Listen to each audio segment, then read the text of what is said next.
সরকার যে সত্যিকার অর্থে চাঁদাবাজি বন্ধ করতে চায়, দলীয় যে শৃঙ্খলা ফিরিয়ে আনতে চায়, এটা প্রমাণ করতে হবে। একটা লোক সারা মাস চাকরি করে হায়েস্ট 10,000, 15,000, 20,000, 50,000 টাকা ইনকাম করে, সেখানে একটা অস্ত্র গিয়ে ধরলে, একটা দোকানে ধরলে যদি 1 লাখ 2 লাখ টাকা পাওয়া যায়, এটার যে মজা, এটার যে আনন্দ, এটার যে তৃপ্তি, এটা মির্জা ফখরুল সাহেবের কথায় কাজ হবে না। রাডার ওনার পিছনে লাগাই দেবো।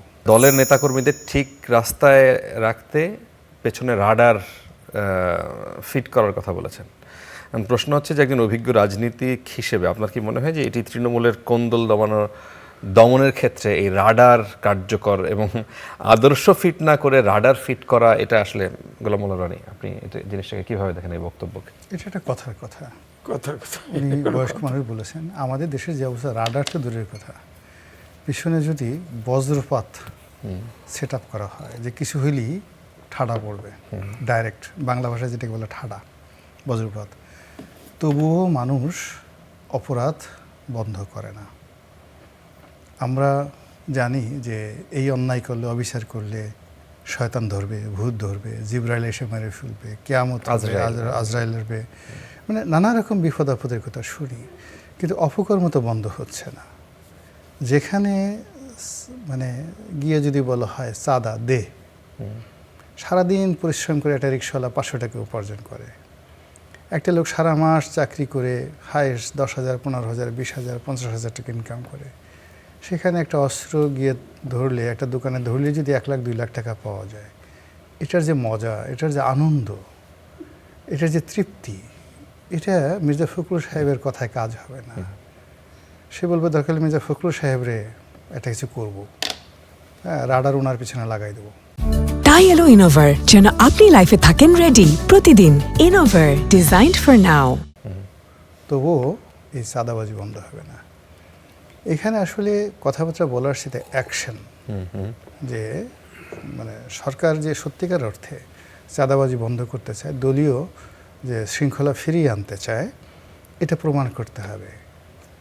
মূল 2 নম্বর হলো যে এখানে যে মির্জা ফখরুল প্রধানমন্ত্রী, মানে ওনাদেরকে তো আসলে গত 17 বছর বা 20 বছর যাবৎ দলীয় নেতাকর্মীরা খুব ভালো করে চিনেন। তারা রাতারাতি কেউ এখন মানে সুপারম্যান হয়ে যাননি, তারা আগের মতোই আছে। এই মির্জা ফখরুল সাহেব এক জায়গায় দাঁড়ানো ছিলেন, তার সামনে ছেলেরা ধাক্কাধাক্কি করেছে, এবং 2-4টা ধাক্কা ফখরুল সাহেবের নিজের গায়েও লেগেছে। তারপরে বিএনপির অনেক নেতা সেই ধাক্কাধাক্কির মধ্যে সে সামাল দিতে না পেরে দৌড়ও দিয়েছে, অসংখ্য ঘটনা। তো নেতাকর্মীরা তো জানে যে এদের আসলে কতটুকু ক্ষমতা আছে। এদের এখন এই রাষ্ট্র ক্ষমতা পাওয়ার পরে তাদের প্রধানতম বৈশিষ্ট্য হলো যে they have a auxiliary power, auxiliary power, সেটা হলো রাষ্ট্র ক্ষমতা। এখন সেই রাষ্ট্র ক্ষমতা আসলে এখানে মুখের কোনো বক্তব্য নয়, এখানে রাষ্ট্র ক্ষমতা হলো আপনাকে প্রয়োগ করতে হবে। তো সেই প্রয়োগ করার জন্য তাকে নির্দেশনা দিতে হবে রাষ্ট্রীয় বাহিনীকে। এখন মির্জা ফখরুল সাহেব রাডার বলার দরকারটা কি?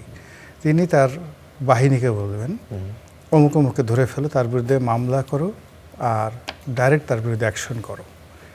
এখন সেই কথা না বলে যদি বলা হয় আমি রাডার ঠিক করেছি, আমি ক্ষেপণাস্ত্র মোতায়েন করেছি, আমি শাহেদ ড্রোন আনতেছি ইরান থেকে, এই ড্রোন মাথার উপর চারিদিক থেকে উড়তে থাকবে, আর যখন অন্যায় করবে সঙ্গে সঙ্গে সেটার উপর মানে যাকে বলে ক্ষেপণাস্ত্র নিক্ষেপ হবে।